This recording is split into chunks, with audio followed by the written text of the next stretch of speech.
Hi everyone, welcome back to my channel. इस video में हम पढ़ने वाले हैं जियोग्राफी का chapter number 8 transport and communication class 12 का। ठीक है, तो ये हम टर्म 2 के अकॉर्डिंग पढ़ रहे हैं।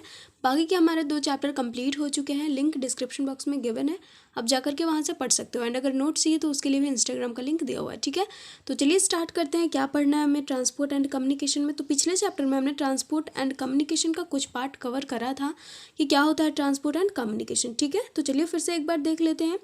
Transport and communication and trade establish link between producing centers and consuming centers।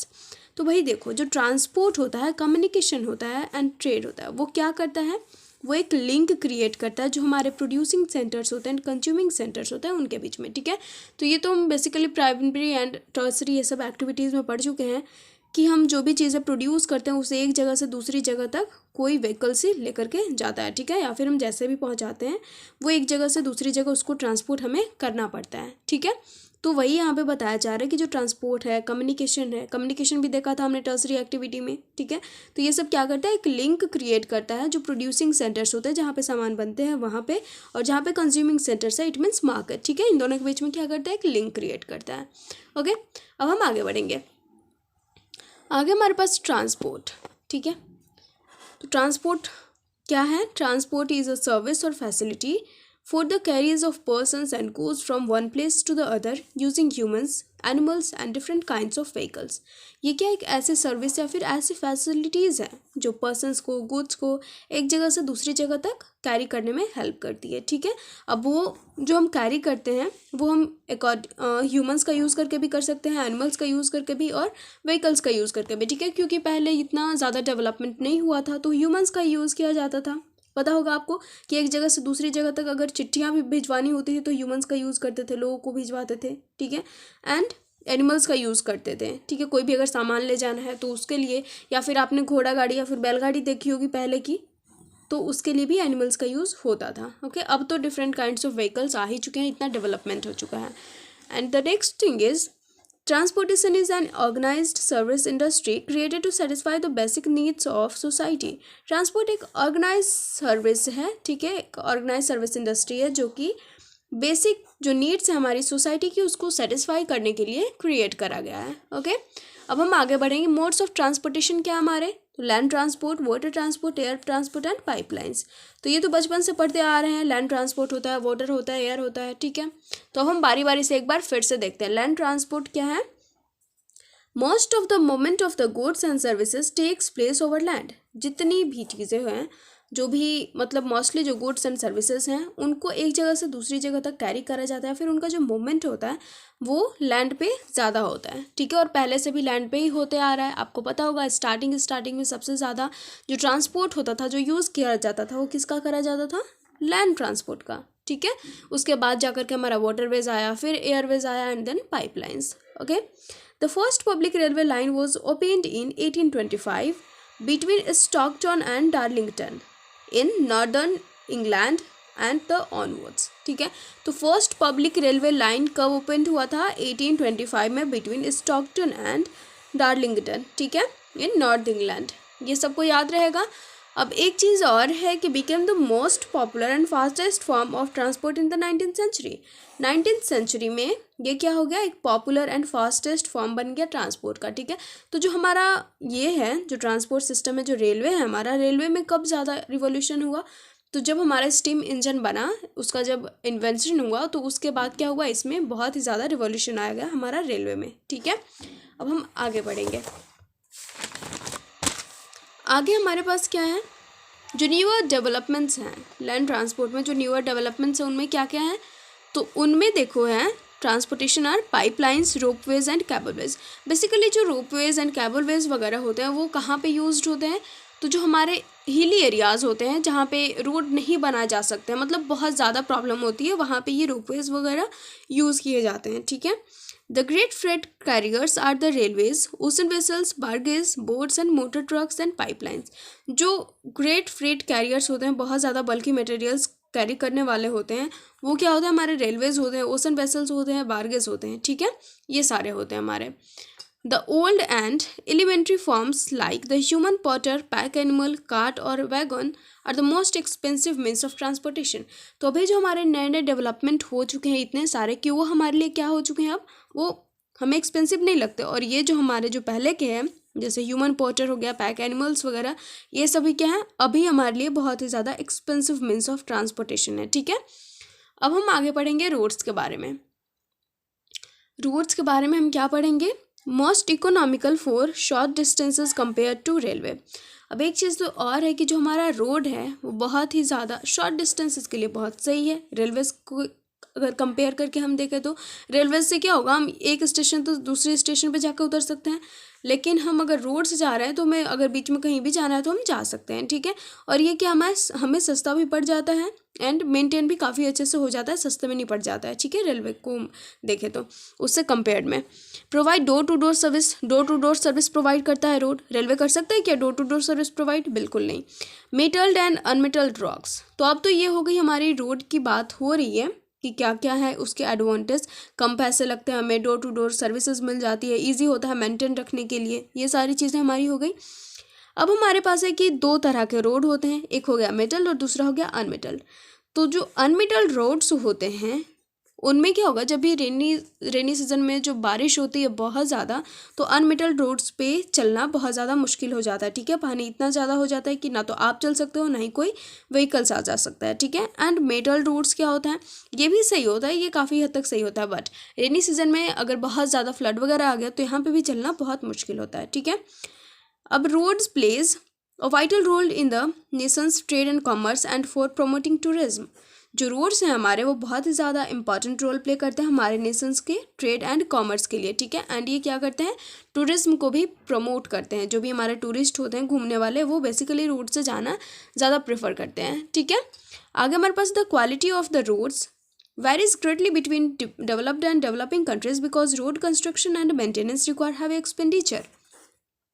तो देखो डेवलप्ड एंड डेवलपिंग कंट्री की अगर हम बात करें तो जो कंस्ट्रक्शन है रोड का वो बहुत ज़्यादा दोनों में डिफर करता है। क्यों? क्योंकि इसमें हैवी एक्सपेंडिचर, अगर अच्छा हमें मेंटेन करके रोड को रखना है, अच्छा बनाना है, तो उसमें हैवी एक्सपेंडिचर तो भाई खर्चा होगा ही होगा, बहुत ज़्यादा होगा। ठीक है, तो डेवलप कंट्रीज़ में क्या होता है, दूसरे रोड होते हैं, डेवलपिंग में दूसरे होते हैं, मतलब दोनों में डिफरेंस होता है। ठीक है, डेवलप्ड कंट्रीज़ में काफ़ी अच्छे अच्छे रोड होंगे, डेवलपिंग कंट्रीज़ में उतने अच्छे नहीं होंगे। ठीक है, The world's total motorable road length is only about 15 million kilometer, of which North America accounts of 33%.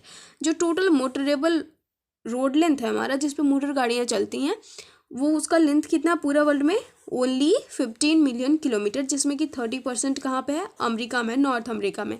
इसके अलावा बाकी के जो बचे हुए हमारे परसेंटेज हैं वो बाकी के दूसरे कंट्रीज़ में है। ठीक है, अब हमारे पास एक और टॉपिक आता है ट्रैफिक फ्लोज। ट्रैफिक तो सबने नाम सुन रखा है, अब ट्रैफिक फ्लॉज क्या है भाई।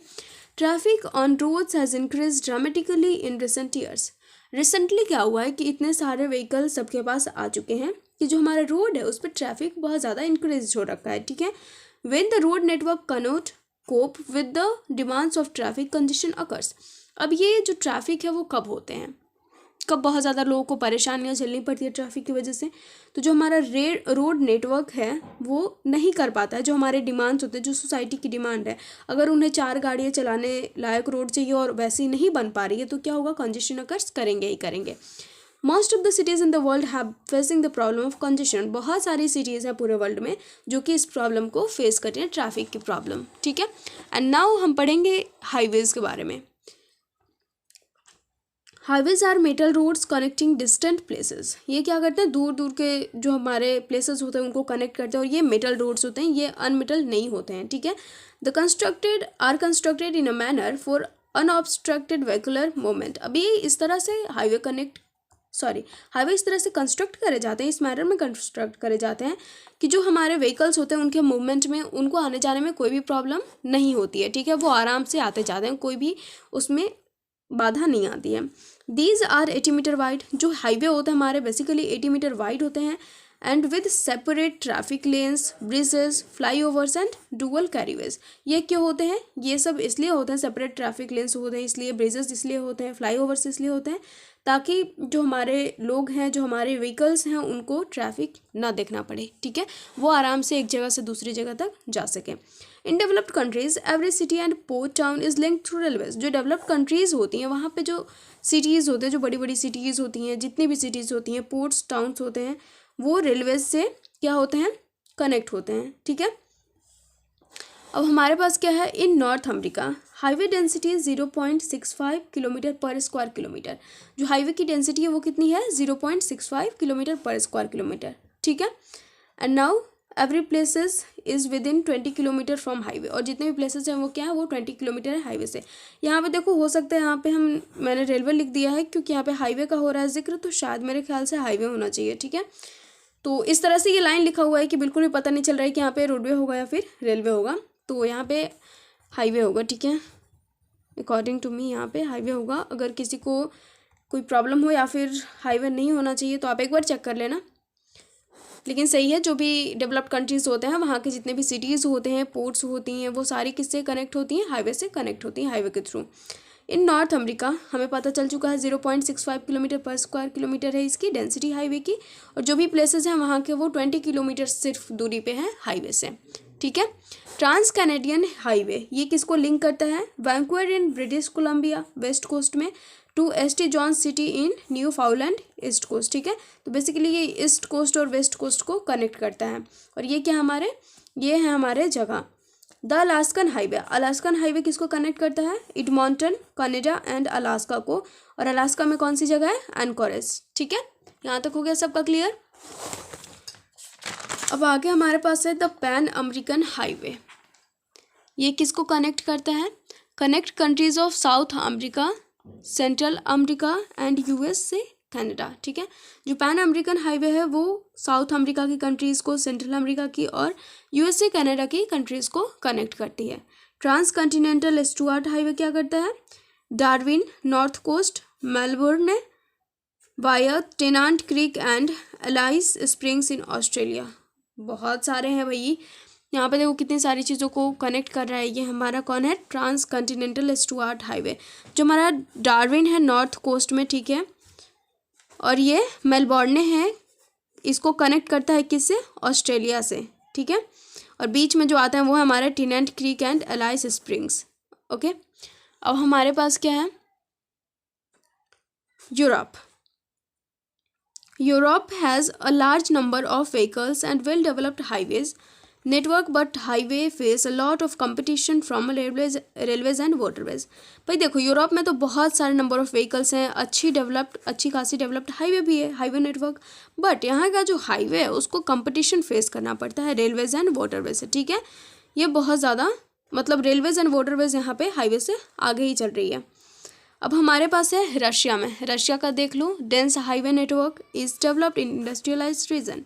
इंडस्ट्रियलाइज्ड रीजन में यहाँ पे जो हाईवे नेटवर्क है वो काफ़ी अच्छा खासा डेवलप्ड है, but highway are not as important as railways. यहाँ पे भी क्या है, हाईवे इम्पॉर्टेंट इतना भी नहीं, रेलवे इतना इम्पॉर्टेंट नहीं है, ठीक है। In China highways connects all major cities such as Jiangsu, Shanghai, Guangzhou and Beijing. देखो चाइना में जो हाईवेज हैं वो इन मेजर सिटीज़ को कनेक्ट करती हैं, ओके। अफ्रीका में किसको, Algiers in north to Conakry and Guinea, ठीक है। ये हो गया हमारा Africa. Cairo is also connected to Cape Town, Cairo भी केप टाउन से कनेक्टेड है, मतलब किसी हाईवे के थ्रू। ये हो गया हमारा हाईवेज। इंडिया का भी एक बार देख लेते हैं, बाकी सारी कंट्रीज़ का तो हमने देख लिया अभी, कंटिनेंट का। अब इंडिया में देख लेते हैं कौन सा हमारा हाईवे और कहाँ कहाँ कनेक्ट करता है। ये रहा हमारा India and national highway NH7 connecting Varanasi with Kanyakumari. क्या है हमारा, लॉन्गेस्ट हाईवे है हमारी पूरी कंट्री का, ठीक है, इन इंडिया। तो याद रहेगा NH7। The golden quadrilateral GQ और super expressway is underway to connect the 4 metropolitan cities. जो हमारा गोल्डन क्वाड्रिलेटरल है वो क्या करता है, वो 4 मेजर सिटीज़ को कनेक्ट करता है, ठीक है। वो हाईवेज होते हैं जो मेट्रोपॉलिटन सिटीज़ होते हैं उनको कनेक्ट करते हैं। देखो दिल्ली, न्यू दिल्ली, मुंबई, बेंगलोर, चेन्नई, कोलकाता एंड हैदराबाद, इन सब के जो रोडवेज़ हैं, जो हाईवेज़ हैं, वो एक दूसरे को कनेक्ट करते हैं, ठीक है। अब हमारे पास border roads, routes laid along international boundaries are called border routes. International boundaries, border से ही समझ में आ रहा है कि ये कहाँ होगा, किसी न किसी जो हमारी कंट्री की बाउंड्री होगी उसके साइड में ये बना हुआ होगा, ठीक है। तो ये बेसिकली जो यूज़ किए जाते हैं बॉर्डर रूट्स, वो इसलिए होते हैं कि उस जगह पे जिधर हमारे बॉर्डर्स होते हैं वहाँ पे जो भी रूरल एरियाज़ होते हैं उनको कनेक्ट करते हैं किससे, सिटीज़ से। एंड जो वहाँ पे मिलिट्री कैंप्स होती है उनके पास सारी चीज़ें पहुँचाई जाती हैं। नाउ रेलवेज़ के बारे में हम पढ़ने वाले हैं, थोड़ा सा देखेंगे और बाकी का हम देखेंगे नेक्स्ट वीडियो में। Are the mode of land transport for bulky goods and passengers over long distances. Long distances में बल्की गुड्स एंड मटेरियल्स को, पैसेंजर्स को कैरी करने के लिए रेलवेज़ का यूज़ किया जाता है, ठीक है। The railways causes vary in different countries and are roughly classified as broad, more than 1.5 meter, standard 1.44 meter, metre gauge 1 metre and smaller gauges. देखो इस तरह से क्लासिफाइड करा गया हमारे रेलवे गॉजेस को, ठीक है। और जो स्टैंडर्ड गॉज है वो कहाँ पे पाया जाता है, यूके में, यूनाइटेड किंगडम में, ठीक है। अब हमारे पास computer trains are very popular in UK, USA, Japan and India. ये कहाँ पे पॉपुलर है, UK, USA, Japan and India, ठीक है। Europe has one of the most dense rail networks in the world. Europe में बहुत ही ज़्यादा डेंस रेल नेटवर्क है पूरे वर्ल्ड का, ठीक है। तो अब हमें समझ में आ गया, हमने रेलवेज़ के बारे में थोड़ा सा देख लिया। अब जो हमारे रेलवेज़ हैं बाकी के, उनके बारे में हम नेक्स्ट वीडियो में पढ़ेंगे, ठीक है। डिटेल एक्सप्लेनेशन हमने नहीं करा है रेलवेज़ का क्योंकि वीडियो बहुत ज़्यादा लंबी चौड़ी हो जाती। तो चलिए मिलते हैं नेक्स्ट वीडियो में। आई होप आपको समझ में आ गया होगा, एंड अगर नहीं आया होगा जो चीज़ तो आप मुझसे पूछ सकते हैं, मैं बता दूँगी, ठीक है। नोट्स के लिए इंस्टाग्राम का लिंक दिया हुआ है। मिलते हैं नेक्स्ट वीडियो में।